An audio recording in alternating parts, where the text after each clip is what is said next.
My name is Eurasia Lutsevich. I am the head of Ukraine Forum at Chatham House. Today we will be discussing the evolution of journalism and media literacy in Ukraine.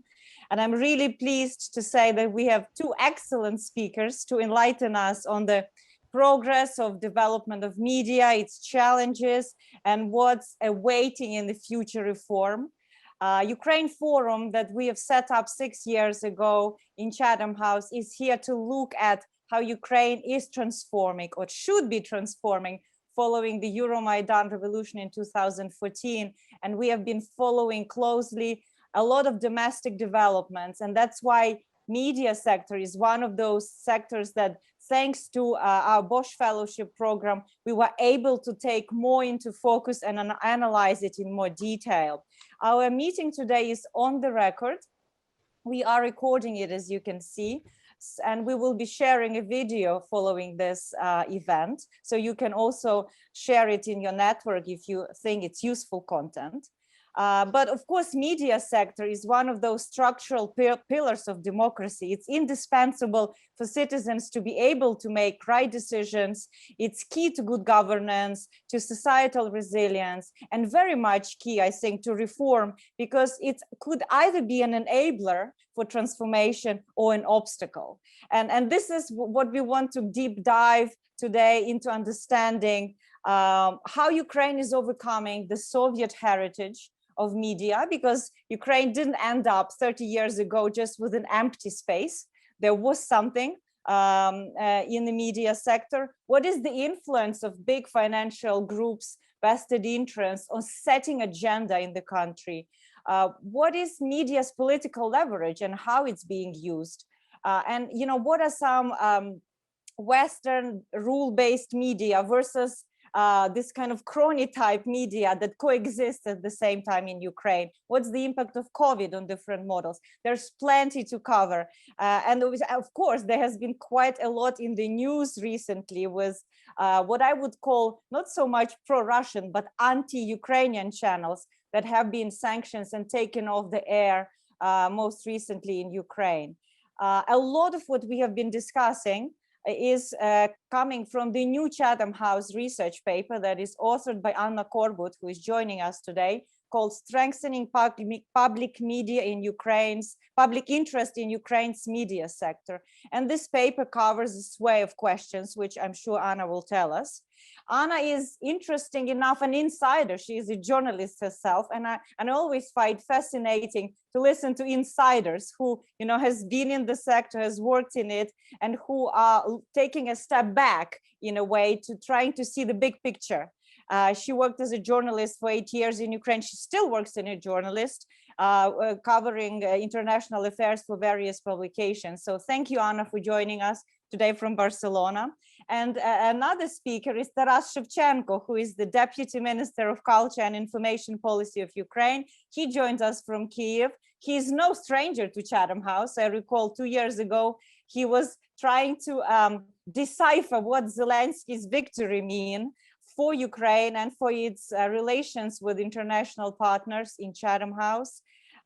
In Taras, I would say, is the opposite. He was a bit of an outsider, and he is taking a step inside the system, joining the Ukrainian reform team of Zelensky's government. But he is a lawyer, a media lawyer. He's been specializing in media law for in his professional career. He is a Yale World Fellow and has over 15 years of experience running an Ukrainian nonprofit organization called Center for Democracy and Rule of Law. He has been a promoter of the idea of broadcaster in Ukraine since the idea emerged, I think, especially after the Orange Revolution, and is an expert of the Council of Europe and OSCE in media reform. So welcome, Taras. It's great to have you with us. I would like to now pass the floor to Anna Korbut, who will give us an overview of key findings of a research paper to kick off the discussion, and then we'll move on to Taras to share his perspectives on the paper, but also more widely on the media reform in Ukraine. So Anna, over to you. Thank you, Arisa, for this nice presentation. Joining you from Madrid, actually, but it's as nice as nice as Barcelona. So I would prefer to be in Kiev. Yeah. So in terms of the paper, of course, it covers both the destructive and or the negative elements and the positive elements of the media context in Ukraine, including the the points with which on which every discussion on the media in Ukraine focuses, which is vested interests and oligarch interests in the media landscape. However, it also offers a bit of a more perspectives on that, as well as an overview of some of the positive developments or potentially positive developments since 2014 or maybe over the past decade or so. Um, so on the one hand, clearly the traditional complaint on popular and well-established oligarch-owned media as entrenched players in Ukraine's media market is that um, their vested interests are reflected in the work of their media assets, and the weight of the media assets, of their media assets, on the market built throughout the years of both development as a business, but also with the financial support of their owners, discriminates against smaller, independent, more quality media players in terms of access to advertising revenues. While playing some of that destructive role, there are also some constructive elements to their presence on Ukraine's media market, and those include that they produce, buy, and broadcast media products, including, which is an important point, in entertainment content, that if Ukraine lacked, this vacuum could be replaced by Russian content, most likely, which is a problem that we see in across Ukraine's neighborhood. In Ukraine, it used to be a problem, but a combination of efforts, both from the domestic media players as well as some restrictive measures kicked in after 2014, have somehow shifted this balance towards more Ukrainian, more domestic content, more content created in co-production with European producers and more Western content. Another thing is that they offer work and professional development opportunities for media professionals across the sector. And to a certain extent, they also drive the development of the media industry and the products. One other, I would say, negative element is that while media consumption and production in Ukraine, as well as all over the world, expands to more online domain, this does not necessarily mean that the quality of pluralism and the quality of information available increases in Ukraine as well as elsewhere. This new online media ecosystem inherits some of the same problems of vested interests and the use of media as tools for political interests from the pre-online era. And clearly, oligarch-owned or funded or supported outlets have or tend to have more resources to develop, to expand through online platforms, to develop their digital toolkit, than quality media that often lack these resources for competitive transformations. On the other hand, I will do in the paper, but especially here, to highlight the emerging or strengthening alternatives to these outlets. Some have been in Ukraine for well over a decade, while others are newer. What they're doing now is that they're seeking to adjust their business content production models to meet the new demands of the current audience, to meet the media consumption habits that are transforming, and to meet the domestic and global challenges to the media. So one of the elements is the reform of the public broadcaster. It was launched in its renewed version more or less in 2017. And so far it has managed to upgrade its administrative structure, maintain its editorial independence, expand to the multimedia domain, and upgrade its content despite chronic underfunding. It has also managed to gain trust of audiences. So according to some data, nearly 60% of the audience trust news at Suspilne's TV channels, which is better than for a lot of private broadcasters. Another thing is that So another emerging or strengthening trend, I would say, is that the outlets that have been serving public interests rather than vested interests, the private outlets, and mostly centered in print, online, and multimedia, including internationally funded multimedia outlets like Radio Free Europe, Voice of America, Deutsche Welle, BBC, and etc. They are working to build more resilient, sustainable economic models. The communities of audiences, brand identity, and the culture of paying for media products. So that is more true for the private media players in Ukraine that have been here for a while and have been providing public interest journalism rather than the journalism that serves the interest of their owners. The fact that Ukrainians increasingly move online in the way they consume information, both news and entertainment, creates some opportunities for these outlets as well, although it's also a very competitive field. And the COVID-19 pandemic, interestingly, while it hit the advertising market, it also pushed many of these outlets to change more proactively. Another element of change is the emergence of local media organizations that, again, offer a quality alternative to the local or hyper-local media that either used to serve as mouthpieces for local authorities or local vested interests, or have been a tool of local businessmen, political actors that supported them in order to promote their interests. These include, for instance, multimedia projects based in big cities and serving communities in big cities like Tvoje Misto in Lviv or Nakipelo in Kharkiv, as well as some hyper-local media that have, in the past couple of years, have been seeking to transform into proper media outlets driven by their editorial teams, teams of journalists. They have been seeking to develop and deliver content in a more creative, interesting format, including and serve their local communities, like including in these united territorial communities, hromadas after decentralization, or even villages. So one example here is this ABO agency, the Agency for Media Development, that helps hyperlocal outlets that are willing to transform and develop their business models across Ukraine with consultants on content production, design solutions, commercial models.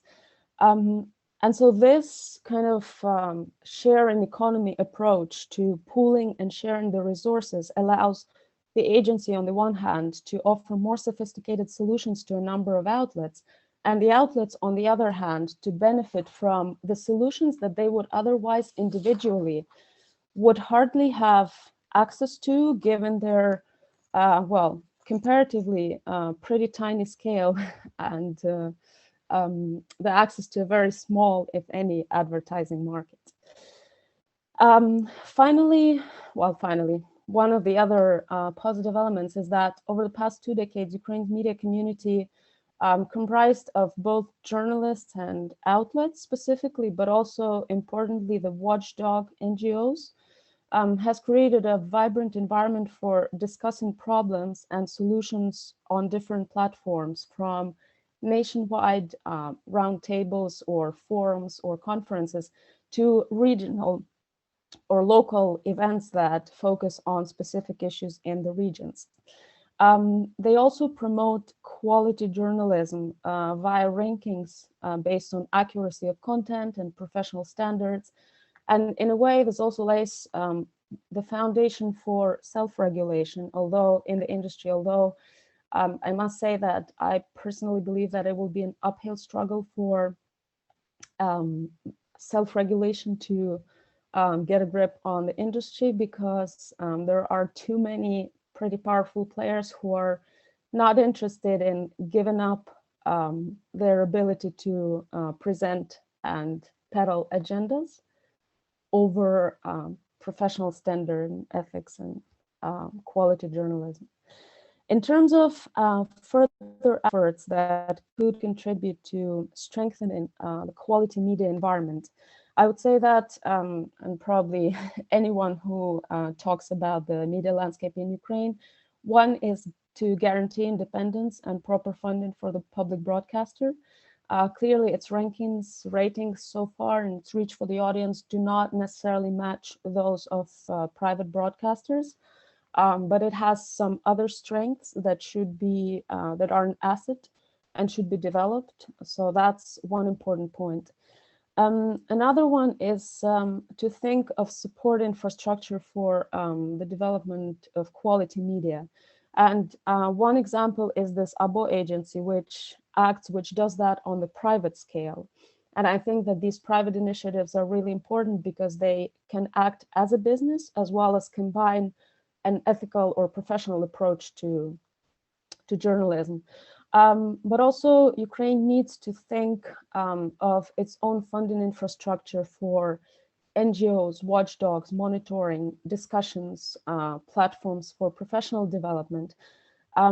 So far, for decades, these have been generously supported by international donors, and that has both provided the resource for people who want to do this kind of thing and do it professionally in Ukraine, and consistently. And it has also shielded them from the possible political interests or political pressure that could have been a destructive factor. However, in my view, donor assistance alone is not a sustainable solution for a strong media market in the long run. So Ukraine has already established some mechanisms for supporting initiatives through grants, for example, in culture, through, say, Ukrainian Cultural Fund. And so I think that similar mechanisms could work for the media environment. However, it is also important to make sure that these mechanisms are not subject to politically motivated pressure, political interference, and politically motivated privileges to certain agendas or certain outlets. Another important element is media literacy, and I think Taras will probably speak about this more, but effective nationwide and regional media literacy campaign are crucial to better equip the audiences, which are a crucial player in the media landscape, of course, for consuming information in a more decentralized, unedited, and filter bubble prone pool of multimedia information. And then finally, well, last but not least, something that's important for across Ukraine, but also for the media, is the reform of the judiciary and law enforcement, which, if permeated with vested interests, it often serves as a tool against media, books, investigative journalists. So that's another important element without which quality media landscape is hardly possible. There's also a discussion about upgrading regulation of the media sector, legislation on the media sector, and there have been continuous efforts throughout years coming from the grassroots, from the civil society, at times supported by political will, especially after 2014, and at times accelerated thanks to political will. So far, especially after the dismissal of the first cabinet under President Zelensky, these efforts, the efforts of passing the new draft law on the media, have stalled so far. So there doesn't seem to be much progress there, so I will not speak about it here. The paper does offer an overview, a general overview of the innovations, the changes that the draft law offers, changes in regulation, changes in the scope of regulation that covers also online media that wasn't here before. But I think it's too early to speak about the final product before it's passed. I think I will be wrapping up here and looking forward to any questions or comments or criticism, or maybe something that I haven't covered. Thank you so much, Anna. I think it's very important, as I said, to hear from somebody who is an insider in the media sector, who understands the the rules of the game, right? And perhaps has a utopian vision, as I think utopia is the driver of a progress, how to make this better. And I encourage you, ladies and gentlemen, to post your questions in the chat, even while our speakers are presenting. If anything prompts you, I will be collating them, and also later on you can also raise your hand, and we encourage more of a roundtable, so do switch on your cameras, do join the conversation. And now I would like to move to Taras, and then I think there's a lot on his plate, I'm sure, as he will tell us, because the Ministry of Culture is also in charge of information policy and shaping the kind of media environment that Ukraine has to a certain degree. Of course, not the only agency in charge of that. But it's interesting that in 1994, Karl Popper was horrified by the corrupt influence of television. I wonder what he would have said today when he would have faced the influence of social media, and he was urging for the sector to have regulation, just like traffic. And I wonder what you think now, being inside government, observing Ukraine's media space. So Taras, over to you. Thank you, Eurasia. I'll still being outside the government in NGO as a director and media lawyer. I was in many cases in favor of regulation, and maybe that's because of my legal background, but I'll say a little bit more in details, and I have five paragraphs points to speak about. And the first, I have a title online, and it's both in the report that Anna presented, and general, I believe, everywhere we see trends that more and more is moving into online. There are figures and concrete data, statistical data provided for Ukraine. How many people receive news from online, from television? How many from online? And definitely online is growing. I can refer as a kind of as a joke that recently in one of the meetings when some regulation was discussed, I'll drop all the details because it might be a little bit sensitive. There was a suggestion like, let's postpone some norm for some numbers of years for television, and the answer was, why for such number of years? Well, like change of the president, change of for some. No. Maybe after that number of years, there will be no television as such in such a form. So it doesn't matter. Then this norm would be activated in this period of time. But we definitely see the trend that that news is circulated not only by journalists but generally by people, and that's providing, just if before, and probably we are still speaking that journalistic standards is the way to resolve a problem of what content is consumed by people. Maybe we are already wrong with this assumption, because looking after only journalistic content is not enough, because it's more and more than people consume not the content created by journalists, not the content created by media. And we should look on a much broader perspective. And here we, for example, we again, like we are discussing, looking into trends of other countries, this internet, with online platforms. Ukraine do not really regulate this so far. But for example, we are right now studying German experience with German example of legislation that regulate platforms, that impose some norms that apply some for all the platforms, but some only more stricter regulation that apply only for platforms that I believe who has 2 million users in Germany. And that's a qualification threshold to apply for more regulation. And that's like speaking on behalf of the ministry, I'm saying that we are looking very accurately in that direction. We will probably arrange a special discussion soon to discuss this issue. It will not be the case that like draft law would be immediately presented. We are seeing that there is a problem. from political policy perspective, there is a problem. There are different ways of tackling this problem. There is experience of European countries. We cannot avoid that. That's the trend in which the direction which I believe every country will be moving. So with online, with certain online regulations, with certain norms, because yeah, that's quite a mess right now, and it's the content that users receive, the hatred, the you we can list have quite a big list of such problems. Second, banning.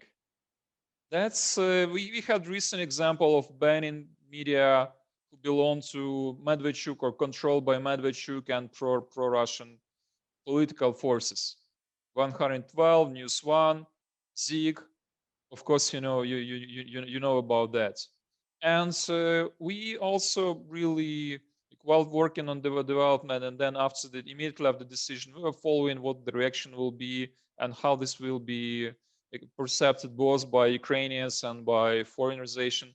And we definitely see the difference of what we had in 2014, immediately when war started, and what we do have now. And we see the change already in reactions in such areas. And when war started and Ukraine was trying to make much smaller attempts to, for example, not to consider as journalists those who were reported, who were called as reporters of Zvezda TV channel or other Russian TV channels, who were working in Ukraine, who were in fact inciting hatred, who were in favor of having war, and they were actually part of the Russian government machine in favor of the war.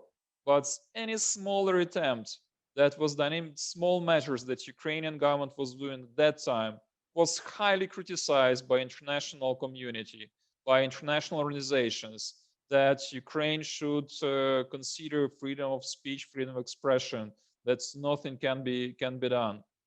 And we were like in that time in a situation that's understanding the role, and there is the need of the government to protect the country, and there should be in the favor of national security certain ways of reactions, while negative we had negative international reaction. And it's much, to my mind, it's very changed during these 7 years. After worlds and democratic countries, Western democracies, they also faced Russian disinformation campaign, Russian propaganda, and they influenced into elections, and they started working on the countermeasures and started reconsidering this balance between freedom of expression and national security. And this balance, to my mind, is very different now than 7 years ago. And of course, this balance should not go too much, and it's kind of dichotomy between protecting freedom of speech and protecting national interests or rights of others. And we all know the practice of the European Court on Human Rights, who is doing this balancing test every time when the issue of possible limitation of freedom of expression is there. And that's something that we shall do with every legislation draft, with every decision, like the decision that Ukrainian governments take to block TV channels that belongs to pro-Russian forces. And I personally support this decision. I was in support of the decision of President Poroshenko when Russian social media, so like Odnoklassniki and Vkontakte, were blocked in 2017, if I recall correctly the year. And that was the necessary step to protect interests of Ukraine. And so that this new reality and new norm with the way how media can be used by hostile countries, the way how social media are used, it recalls for some regulation. And the lone media that Anna mentioned is also one of the instruments in that direction. The lone media is also an obligation before the European Union under the agreement of the association agreement, because there is audiovisual, EU audiovisual media direction that should be part of Ukrainian legislation. Law on media goes broader, and actually I believe one of the problem is that the initial idea was to include this kind of small media code, to include both print and online and television and radio and partly new media, included under the umbrella of one law, and it's always hard. The working group works now again intensively nearly every day, and we have meetings here in the ministry with the working group, trying to finalize and find a solution for the final text to put it again in parliament. So it's high on the agenda, it's in the primary focus, and if I joined the ministry August last year, I would say that within this period, that's the most active period for this draft law right now than any of previous 9 months that I'm here. 3, develop. With the development, I want to mention first of all public server broadcasting that was again mentioned in the report and mentioned by Anna in her words. And I'm probably not from the very first years of the PSB ideas, because it's from 90s. I joined the media law topic 20 years ago, 2001, when I shifted from Soros Foundation, local Soros Foundation, to Internews Network, and the PSB was one of the primary focus. 2005.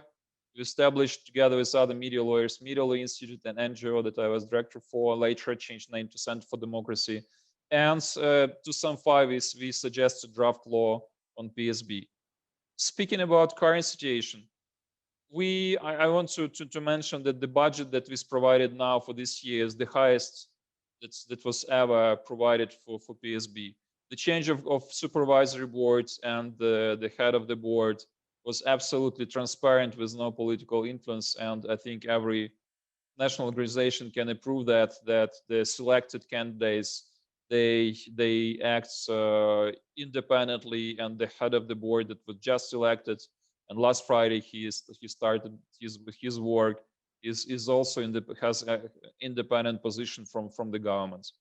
And the topic which is always very sensitive, it's great that there is a big trust to the programs that PSB is doing, but it's always will be we should look into general impact, like how big is the impact of the money spent, of the efforts done both by international actors, by government, by NGOs, and this influence cannot be measured without rates and without how big is the viewership, and then that's again was my position, was as a member of the supervisory board at the beginning for PSB and as a director of NGO, and the same now. I do believe that the number of viewers does matter. We cannot speak that it's a very great product if people are not listening and watching these programs. And of course, from the government perspective, it will also be every time the taxpayers would be raising questions how taxpayers' money are spent, if and it's not enough that the products would be perfect if there is no viewership of this product. So I know it was many times discussion and with the previous head of the Голова правління with Zurab Alasanya, and he was always trying to negotiate that it's not the issue of race, it's issue of trust, it's issue of some other programs that are not provided by commercial TV channels. But I do believe that it is an issue of rates as well. It's not the case that we should do, like, in order to have high rates, we should abandon all the standards, we should do the most, I don't know, emotional talk shows that would general rates, but will be negative from the public service broadcasting perspective or the public service perspective. There should be balance as well. And that's the primary goal. And the company was established 2017, it's 4 years now. And I think that the next 4-year term is very essential to demonstrate and to have the clear strategy. Should it go into digital and abandon the other directions because everything goes to digital? Should it establish the best, like put the best efforts to establish at least one strong TV channel with informational part and being the source of news, and that other media would have news with the correspondence to the to public sector broadcasting? That's a quite challenging question, but it will always a question from citizens how we spend taxpayers' money, and so that's taxpayers' money. It's always not enough for the we cannot measure that with or calculate that with comparison to BBC. It will never be such a budget, but that's a question. With development, it's also a question about journalistic organizations and developing of in this area. And one of the issue that Anna mentioned in the report and conclusions report mentioned that it's very important that those organizations who demonstrate best standards, they should be supported, and the only way that they can be supported is international support, or there should be grants from Ukrainian government. Such options are already available, especially with Ukrainian Cultural Fund, and that's the institution that was established by Ukrainian government 4 years ago, I believe, and which is again recognizes this very good example of the way how government can administer grant given through independent foundation. And I believe that experience will be increasing, and more Ukrainian organization will increase their trust into possibility of, because some of them they actually don't want to work with any public money because of some prejudice that it's not good to take money from Ukrainian government, or it's easier to take money from foreign governments from management perspective. And one point also to mention here is that I think Ukrainian NGOs, and I consider part of Ukrainian NGOs as well, in many cases are quite black and white.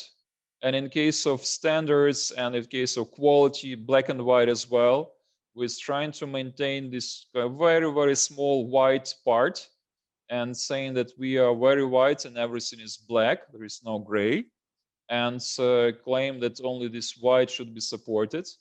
And I think it's not only in the sphere of media, and Eurasia, I think we were talking about such topics of generally in civil society or in other reforms. And I generally consider that we should not, this black and white approach is not very, very positive in the long-term perspective.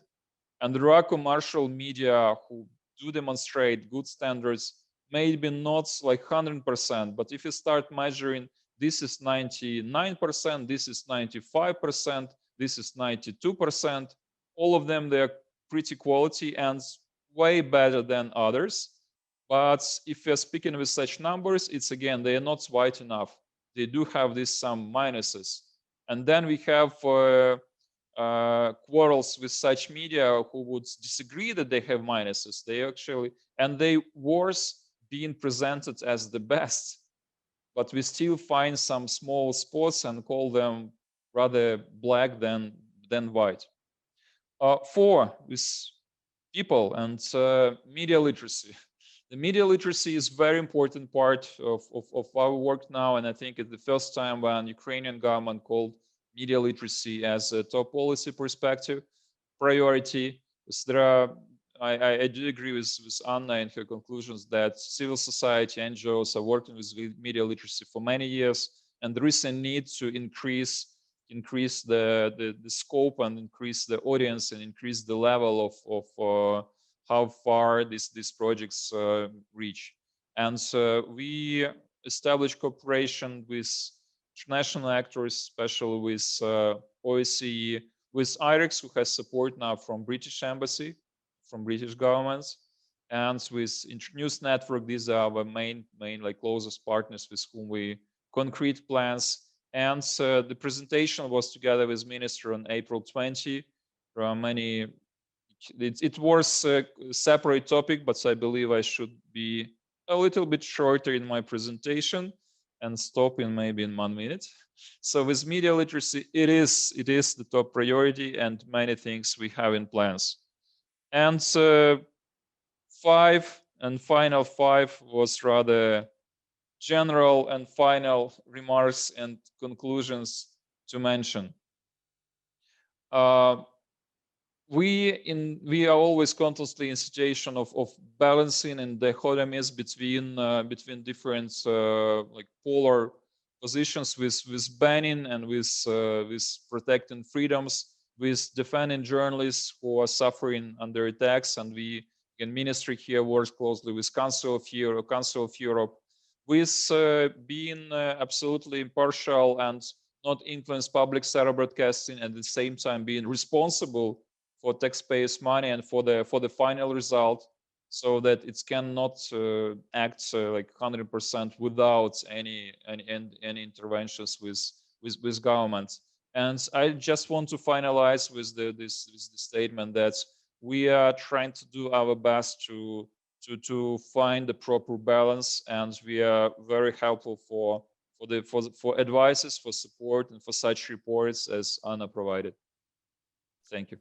Thank you very much, Taras. I think it's Ukraine media sector is a good case to demonstrate how non-state actors, civil society, journalists who had these, who really internalized standards of independent media were pushing change in Ukraine. And I don't know if there's any other post-Soviet state other than Baltic states that actually have a full-fledged public broadcaster. I think Ukraine is now an interesting case that is trying to carve the space that is already pretty busy, because if you look at the number of players, and very powerful players with millions that are invested in the television sector, despite its dropping numbers, like you mentioned and Anya mentioned in her study, still shape a certain worldview of Ukrainians, still set agenda. And I think it then reverberates through social media, through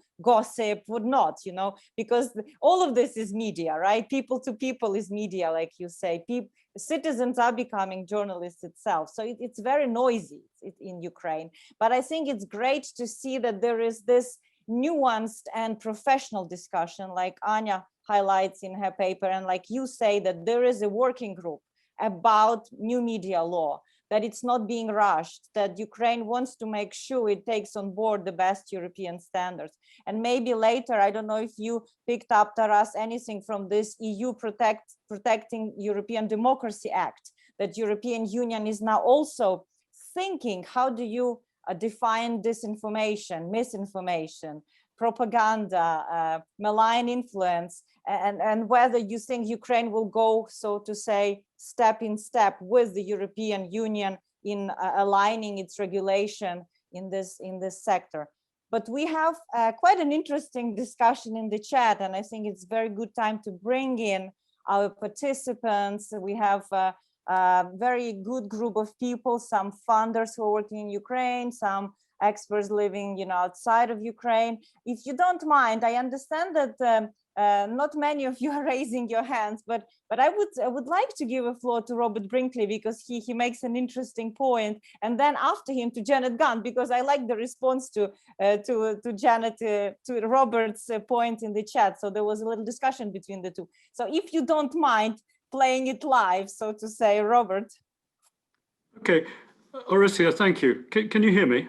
Yes. Yeah. Yes, we can hear you well. I put in the chat one question and one comment. And the question is about Russian language media in Ukraine. As I said in the comment, I welcome the fact that the Ukrainian authorities have taken action to close down Russian language media, which was simply spreading disinformation and propaganda. That was the right thing to do. But that leaves me with the question, are there in Ukraine any Russian language media which are good, reliable, impartial sources of information? I just don't know, but I'd be interested to hear. My comment is on a rather more general point. I think Anna herself, or maybe it was Eurasia on her behalf, said she was being a bit utopian, describing a perfect media world in Ukraine where everybody would be operating according to professional standards, nobody would be subsidizing loss-making media and so forth. I think in the real world, which applies in most democracies, of course, the state has a role in providing a framework of laws and regulations within which the media should operate. And part of that should be encouraging high professional standards. And there should be means of redress if false information is spread or printed. So in this country, we have things like Press Council, Ofcom. There are mechanisms for doing that. But at the end of the day, individual media owners in a free society, a free media environment, which is what Ukraine has, should be free to put their own points of view and disagree with each other. And if their owners decide that they want to continue publishing even when their outlet is making a loss, well, that's up to them, isn't it, if they want to spend their money that way. So it doesn't seem to me that there's anything intrinsically wrong in rich people spending their money on owning media. That's enough. Thank you very much, Robert. So Robert is the chair of Ukraine Forum in Chatham House. I would like to give a floor to Janet, if you can unmute yourself. Janet is an independent. Can I respond briefly? Yeah, sure. Or take several questions. I will take Janet and then we'll come back to you and Anna, if you don't mind. Janet. Did you want me to continue with that point that Robert raised? Yes. Yeah. I mean, the fact is we have oligarchs in the UK who own very popular media outlets, some of which write absolute rubbish, not always blatant untruths, but misleading information and so on. But the only way to deal with that in a free media environment is to compete with them. And attract viewers. And that means, as I remember, was a part of the discussion about the public broadcaster in Ukraine a few years ago, how to compete with outlets that had very sophisticated entertainment as well as news, because people are interested in entertainment in the media. And so there has to be a kind of mixture, a balance between media, entertainment and informing the public.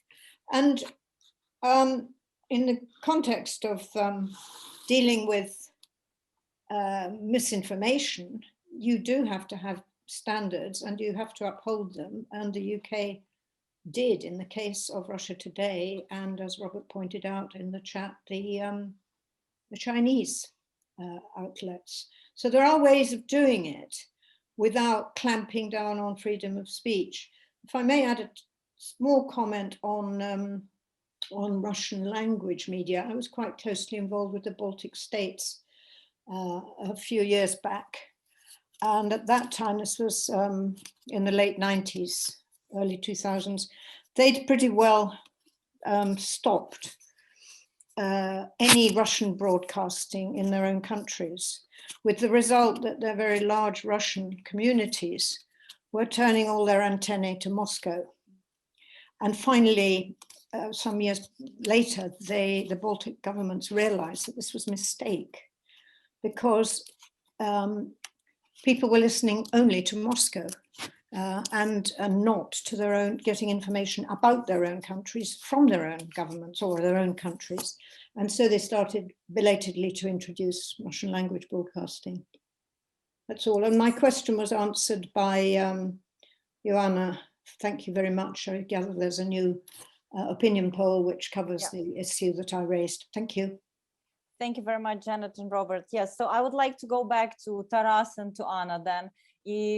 You know, in a way of, if you would like to add anything else on the Russian language media, because I think it's important, I'm sure you have quite a lot to say, but also in connection with the new media law and the influence of vested interests and oligarchs, I noticed that in Ukraine since April, there's quite, you know, Zelensky ordered a new draft law on the anti-oligarchization. And the Secretary of National Security, Danilov, said there will be 7 criteria. And I suspect media will be one of those criteria, or perhaps not. So Taras, if you have any inside knowledge, or if you know anything about this upcoming law and where the media will play will feature in this, that would be also very helpful. So over to you, Taras. Thank you. First of all, I want to add small clarification about Russian language media. It's not Russian language media that was closed. It was pro-Russian Ukrainian language media that was closed. Those media, they were in Ukraine. Actually, there is a quota under the law that Ukrainian television channel that work for the whole Ukraine. I believe it's 75% now that they should broadcast in Ukrainian, and 25% that they can broadcast in Russian or other languages. So most of the biggest TV channels and Inter, of course, they have broadcast both in Ukrainian and Russian, with bigger part in Ukrainian and some part in Russia, including possibility to make news program in Russian language as well. And the same applies to these TV channels that were closed. They were mainly Ukrainian language. The majority of the programming was in Ukrainian language. So the single Russian language TV channel that we have right now is TV channel Dom, that was established by the President Zelensky with his initiative, and it's still under the development. I wouldn't say that it's very popular already, but that was initially created in Russian language with the aim to broadcast on temporary occupied territories and on those oblasts regions that are close to borders and close to Donetsk, Luhansk, Crimea, and such places. So I agree that broadcasting, especially there in Russian language, for those people who wish to receive information in Russian, is important. If you want to communicate with citizens who would like to receive information in Ukraine, who would be more likely to receive information if it's in Russian, sorry, that's what Ukrainian government do. And again, I was being in civil, even though it was not always the popular position, but being in a civil society, I was in favor of government decision to broadcast in Russian for this reason, and still in favor of this position now. As to the law on delegalization, the draft law is like this initiative is under the Security and Defense Council. That's true. It's now one of the priorities, and actually, the sanctions again Medvedchuk TV channels. It was also provided with the reasoning that this is anti-oligarch act as well, and it's currently for the Security and Defense Council to comment on more details as to whether there will be media regulation as part of that law or not. Anya. Yes, thank you. I would like to add a couple of points also on the availability of content in the Russian language. The thing is that while we talk a lot about conventional broadcasters, the consumption of content is moving very much towards online. So if you talk about news and analytical content, the coverage of current affairs in the country, basically, I think the majority or almost any outlet like Ukrainska Pravda, Liga, Novoye Vremya, and so on and so forth, have pages in Russian. So people can access that both in Ukrainian and in Russian. Local media, local media in, say, Odessa, Kharkiv, you name it, wherever, also have versions in Russian that are either the main versions or identical to Ukrainian language versions, or the only versions. So that's available online. In terms of entertainment content, people are moving to more on-demand consumption. So depending on the age group, we have to look at how consumption changes. And for instance, I took part in some focus groups recently, asking people how they consume entertainment content, and people just look it up on the internet. They consume it from streaming platforms, pirated content, just whatever websites Google offers them. And in Ukraine, for instance, you can access a wide range of streaming platforms. For example, I was recently trying to get a subscription for my parents who are Ukrainian speakers at Megogo, I believe, one of the top streaming platforms. And I was looking at their content in Ukrainian, and they barely had anything in Ukrainian. So most of it was dubbed in Russian. Even the international Hollywood movies that I know for a fact are dubbed into Ukrainian. So that is available to people who want to access content in the Russian language, including there is pretty good quality content in Russian language as well as in Ukrainian language in that regard. And I think the consumption will be moving more to multimedia on demand. The oligarch-owned conventional broadcasters are moving there as well. So they're creating their platforms like Netflix, streaming platforms, on-demand platforms. So they're trying to catch up with that demand as well. Yeah, and then one point on, I think Robert was making it, on a utopian view of the media world. I think I created a wrong impression. I don't have that. The thing is that I don't believe that any laws or regulations can completely shut off the influence of, for example, oligarchs on media assets, or the use of media assets by their owners to promote their agendas. That is hardly doable in Ukraine or elsewhere, I believe.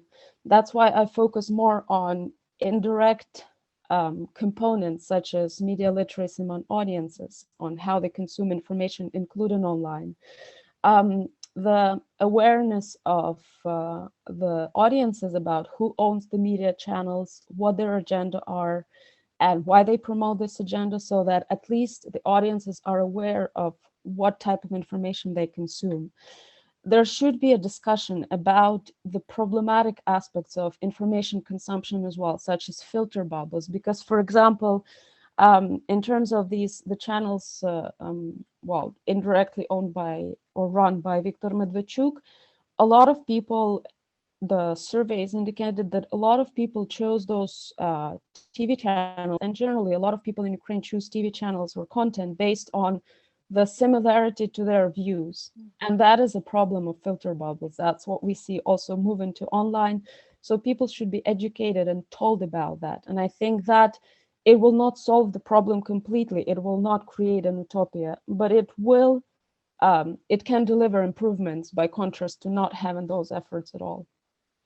Yes, interesting, Anya, this focus on more informed consumer and literacy and the hygiene of absorbing information in our own, bodies and minds. I think it's certainly we looked at this as one of the pillars of resilience in Ukraine, where more media literacy and education of both adults and young children who are now exposed to social media, and this is where they exchange and get news now most of the time, is so critical. And then maybe later on Taras can say a little bit how they are scaling it up, the work of IREX in Ukraine in schools, for example. That could be one of interesting questions. But what is also interesting in another study that was done by Arena at LSE, and I don't know if anybody from that group is here, clearly Peter Pomerantsev is working on it. They also identified that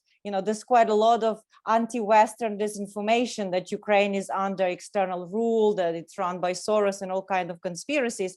So that study established that people who watch these pro-Russian channels of Putin's associate Medvedchuk were twice more likely to trust these anti-Western disinformation narratives. And that is a threat to Ukraine's, social cohesion and unity of Ukraine, which, already is quite fragile. And I think that's why, from a security perspective, these channels were taken down. But from what I understand, they were closed down not so much on these charges, but on financing, terrorism and other charges. So it's also a question of a proper regulation in Ukraine, so that people are paying the price for the right for the right reason. Perhaps there are two reasons in case of these TV channels. But I would like to move on because there's a cluster of questions about Suspilne.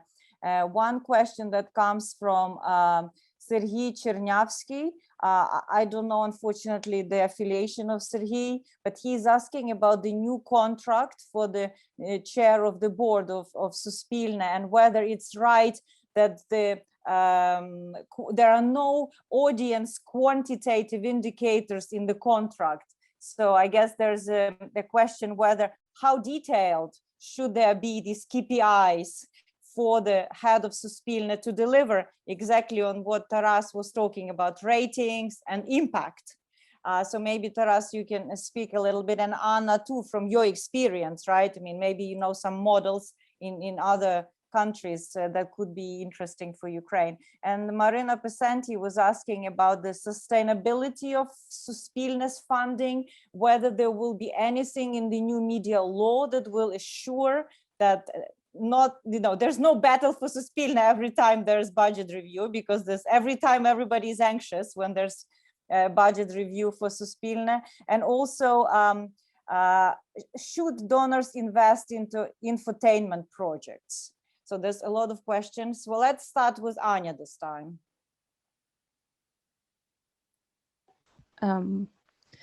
Okay, I will try to answer the questions, probably less so on the details of the contract. Mm-hmm. What I believe is, in terms of Suspilne, comparing Suspilne to public broadcasters in other countries is a bit tricky, because in most countries that we talk about, the public broadcasters have been in place for anywhere from 100 years.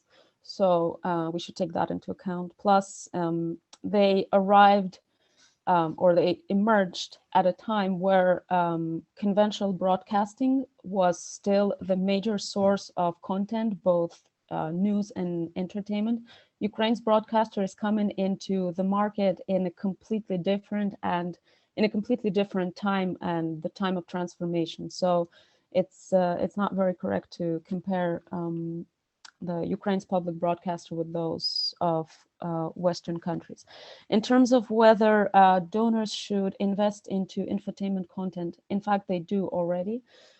So there are some, I will not be talking in detail because I don't know how sensitive that information is, but there is some work with some broadcasters in Ukraine to broadcast more entertainment content. There is the content fund that has been funding the creation of entertainment content in the Russian language, not just in Ukraine, some of it, but in countries around Ukraine as well. And that has focused on entertainment, informational, educational content that also tackles sensitive or more, well, kind of sometimes negative issues like corruption. That's something that the media assets with vested interests don't necessarily tackle. And then, yeah, I think that will be it from me for now, but I'll think more. Let's go to Taras, please. Yes, thank you. As to the contract, in some cases, ministry is signing contract with the head of the institution, like with Ukrainian Cultural Fund, for example. In case of PSB, we are not signing the contract. The contract is prepared, is signed by the supervisory board of PSB. So personally, I do not know what I haven't seen the contract. The previous contract with ZRAP, I was as a lawyer, a member of supervisory board, was actually a co-drafter of that contract. But right now, I'm not aware what supervisory board puts and what are conditions that are there. Are they similar with the previous one, or they change? But that's the role of the supervisory board. And as to the budget, Taras, I'm sorry, just on that, just to push you a little bit. But you do believe that there should be very clear requirements and qualitative criteria in the contract, because as previously you've kind of drafted it. So would you suggest that it's a good practice that should be continued? And if it's not present, it's a pity that it got out of the contract? There can be different ways of how these parameters and indicators may be put. Shall we be in contract, or shall we be part of the strategy and strategic goals? That's the different options. So I wouldn't say that they exactly should be part of the contract. It might be part of this the strategy or strategic goals. The contract is also like is something included in contract. It might be a reason to stop the contract, and this also might be a political the decision of supervisory board to stop the contract, like it probably was with Rapala Sanya, and probably some of you know that there was a decision of the supervisory board. There was later court consideration that such a decision was not done according to the law, and there were claims that it was a rather political influence than the proper decision. It was still, I think, early 2019. As to the budget, when the parliament is considering the budget, that's a surprise for many areas, not only for PSB. It's always not 100% clear, and the law on media does not include part of this of the PSB because it's different legislation. It's not there. It shall be amendments to public service broadcast. There are ongoing discussions with many ideas from the supervisory board, from Center for Democracy, what might be the better option to ensure funding. I also want to emphasize that funding of PSB is not only state budget, because somehow while considering that, while discussions internationally, locally, it's viewed as is the only source of funding in state budget, but it's not. Unlike in BBC, public service broadcasting is allowed to sell advertising and doing that, but the revenues are extremely small, much smaller than probably in other companies. They do own huge amount of property, and the effectiveness of the use of this property is a question, because more money can be received from rent. They have legal right to do that. They started doing that, but I don't know how many. The balance is not there. They can get much more money from or sponsorship, and always when discussions about funding, or always when you hear figures about funding, you hear only figure about funding from state budget.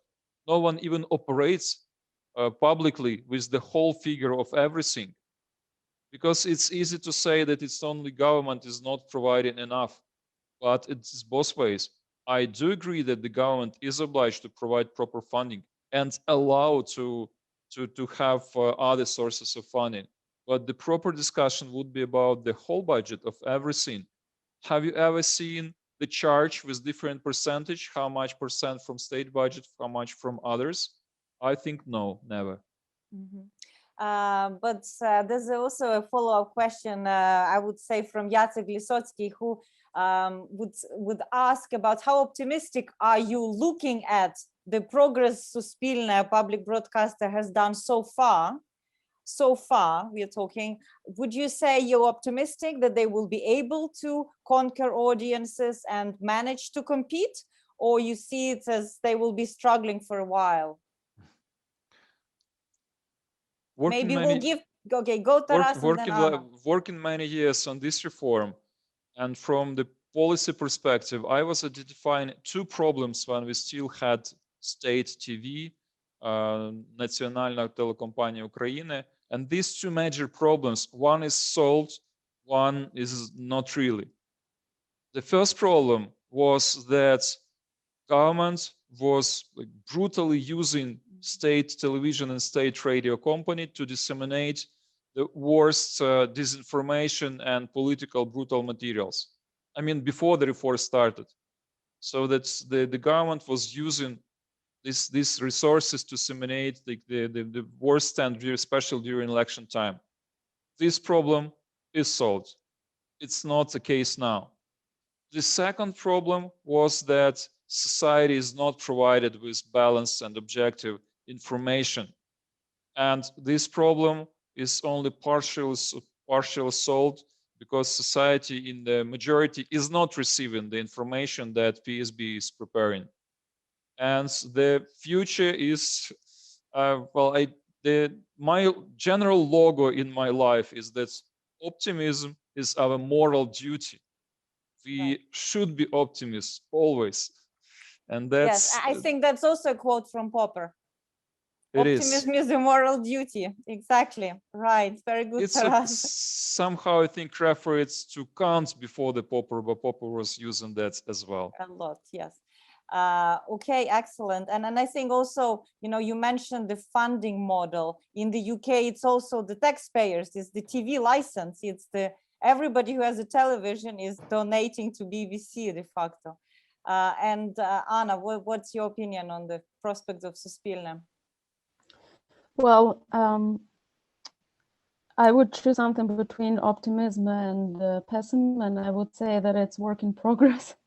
I know it's not very committal, but that's how I see it. From what I see is that they have managed to, Suspilne has managed to develop a lot of interesting products, interesting media products that I personally consume, even if I'm based abroad, that I haven't seen there before. I've heard people, of course, it's not representative, but I've heard people say that, for instance, their political talk shows are less charged, less hysterical than political talk shows on other TV channels, on the private broadcasters. And that's what some people will appreciate. I think what matters here as well is a great deal of effort into, as Taras said, expanding the reach of audiences, but that should not be just via television. And I think that's one of the aspects that the team is working on, to go more media and to expand the reach to other audiences, not just the typical profile, like a man who lives in a province of aged 65 or 55 and up. So this is something to work on and to invest into, both efforts as well as thinking and money, of course. There have been some shows like The Countdown, which has been supported by International Donor Fund, and that has provided good coverage, pretty good coverage of the elections, the debates. The thing is, as I said, the public broadcaster is growing, building, and transforming at the time when the media sector is transforming profoundly, and that adds to the challenge. Plus, there is, I think, some sort of inertia or legacy to the public broadcaster, where a lot of people thinking about the public broadcaster, they think about UT1 or T2, which they used to watch their grandparents or parents watch during the most turbulent events in the 90s.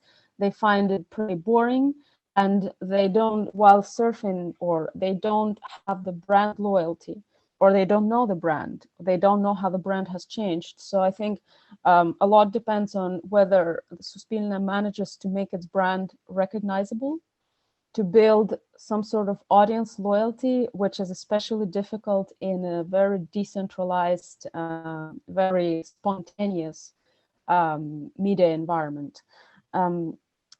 They're working on that, but how successful that will be also depends on how well designed the strategy is and how much money goes into it.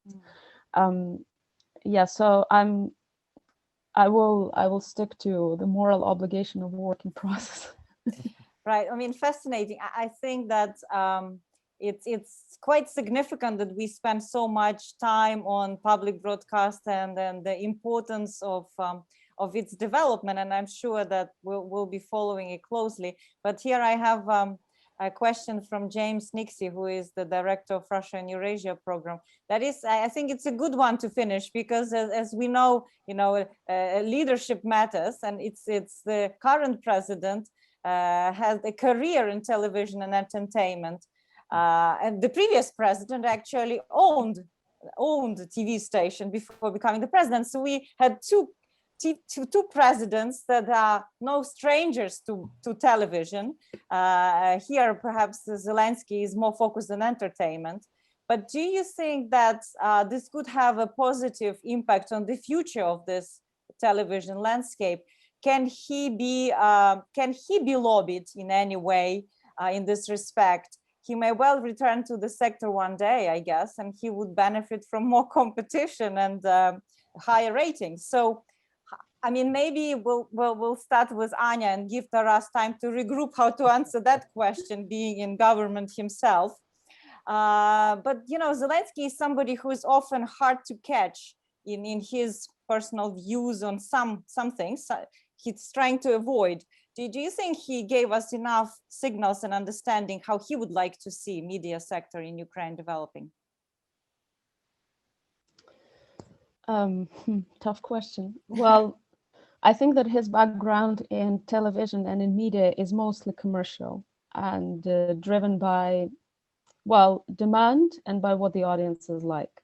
So I don't necessarily, he is and was a media personality, but I don't necessarily see the media products that they have created as contributing to this constructive transformation of the media environment. And I don't think that that would happen in the future, or that he can be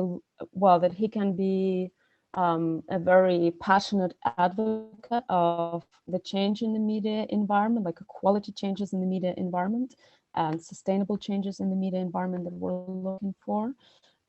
At the same time, I believe that he's perceptive to ideas to some elements of quality media environment. And for instance, the fact that the public broadcaster has been able to maintain its traction of development, independence, and in a way funding throughout two continuous administrations, the previous administration and the current one, points to the fact that yes, Zelensky is perceptive to the ideas of changing the media environment for the better, as well as rhetorically he talks about, you know, the protecting journalists and not attacking them. I mean, what's done and how things are done is a different matter. Yeah, but I think that Zelensky as a media personality is mostly driven by the commercial or entertainment or popularity concept rather than the quality development. Yeah. Taras, do you see his strong personal interest in how the sector will reform? Because there are clear some areas that he is very much, you know, driving the change. Would you say media is one of those? First of all, I would agree that his background in entertainment and media is providing him with quite a good understanding of how this work and how this system is working. And the fact that he, unlike previous presidents, do not have the ownership in a TV channel is positive as well. And the focus of the presidents, of what I know and hear from different meetings, is that equal rules for all the owners shall be provided. And that will be the mainstream idea also on the legislation about oligarchs. It's extremely difficult topic. And I remember when President Poroshenko was just elected, he was also saying that, like proclaiming some anti-oligarchs campaigning, and I think absolutely nothing was done in that direction. And yeah, so with the equal rules, with the equal possibilities for different media and for different owners, that shall be priority. And of course, besides just purely entertainment, the way how news describe the situation, like the proper reporting of what or like the balanced reporting of Ukrainian politics, of elections, of political situation, less disinformation, and especially less influence of Russian actors to disinform Ukrainian society. It is on his agenda. Excellent. He clearly pioneered some interesting press conferences. I remember that press marathon that he did for almost the whole day, talking to media right after he was elected. And I think he is actually the first president that does not exercise such a direct influence over media in Ukraine, because previously all presidents either owned TV channels or had, you know, state TV channels, or had deals with the big financial groups that provided them access to TV channels. So it's quite interesting.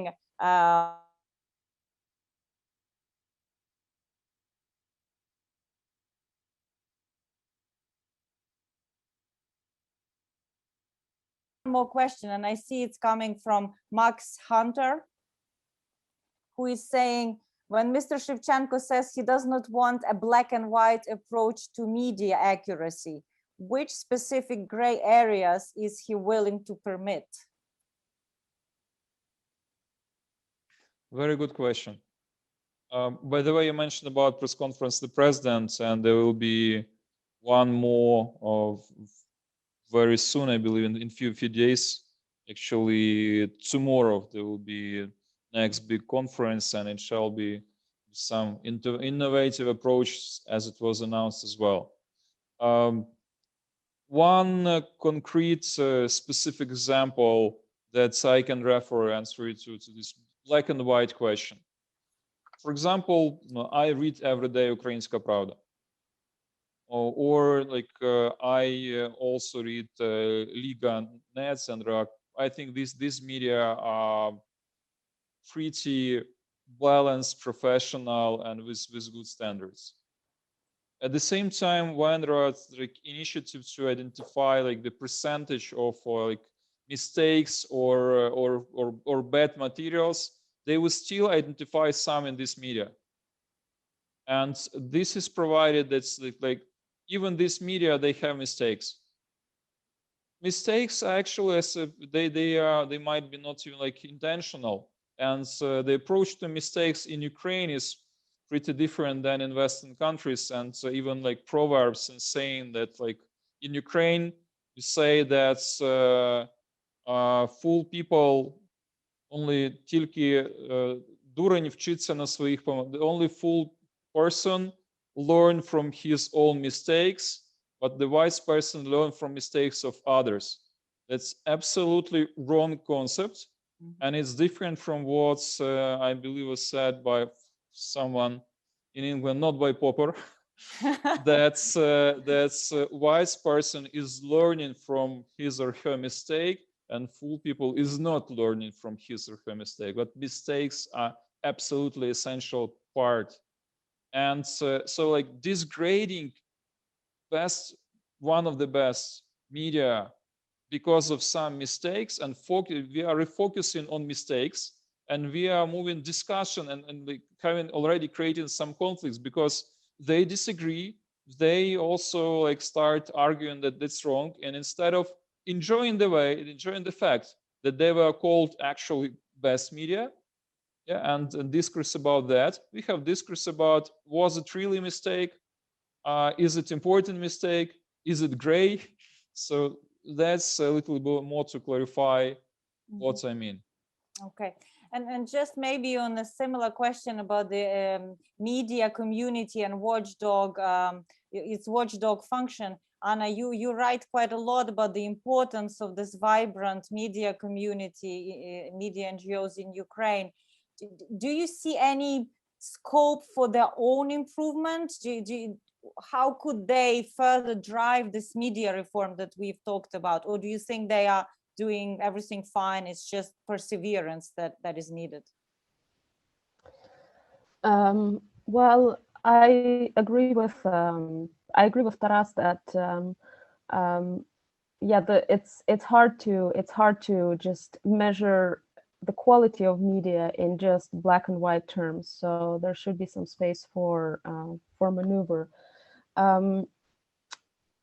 What they are doing, I would say that there needs to be, I guess, more solidarity, like more coordination between them, although that's already visible in discussions, including about the new media legislation. Another point is that their reach to the audiences is in fact quite limited. So even if they're working pretty proactively, they mostly reach the professional community, which is important because it's the professional community that will drive the standards of or the quality of reporting. But also it's important to expand the reach, or to find ways to expand the reach to more mass audiences. So that is an area for improvement. So in a way, if you want to have some standard insurance, a quality insurance as a consumer, you would know where to check, the information, maybe having some apps or stuff as a user of information, because rarely users of information go to these media watchdogs. It's mostly a discussion within the media community. True, and also to drive interest, because in fact, a lot of people, a lot of consumers are not interested in getting good information. So they need to be explained why quality information matters. Well, fascinating. I think this is such an important discussion, and as I said, I think it's great that we at Ukraine Forum are able to focus on these structural pillars of Ukraine's transformation, such as media space, and we hope that paper will be a good reader for everybody who wants to get both an introduction of how the media space has evolved and a future kind of pointer in which direction it's moving. And we have similar papers, I would say, on cultural policy and its transformation, on decentralization, on anti-corruption policy. And I'm pleased that we're building this compendium of knowledge that I hope in a midterm will be useful for Belarus, will be useful in the short term, in the long term for Russia. Sorry, Freudian slip. But I do see Ukraine being this laboratory of very important transformation that comes from a very Sovietized crony capitalism type of system into more equal rule-based system. And just not to give an impression that we're only quoting Popper, I would like to finish on the quote from Timothy Snyder, because I think his actually book on tyranny and Road to Unfreedom really lays out the importance of media, and he's ringing the alarm bell, and he calls actually everybody to treasure truth. And he says to abandon facts is to abandon freedom. And I think this is where media comes so critical for Ukraine's future, especially being in this hostile, I would say, disinformation space coming from Russia.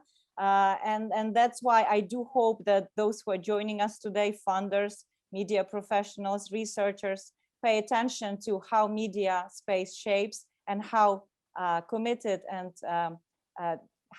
it is to facts. So thank you very much, Anna. Thank you very much, Taras. I hope it was as enriching for you as for us. And let's keep the conversation going. Thank you very much, ladies and gentlemen, for joining us. Stay with us and see you later. Thank you so much. Have a good day. Thank you. Thank you.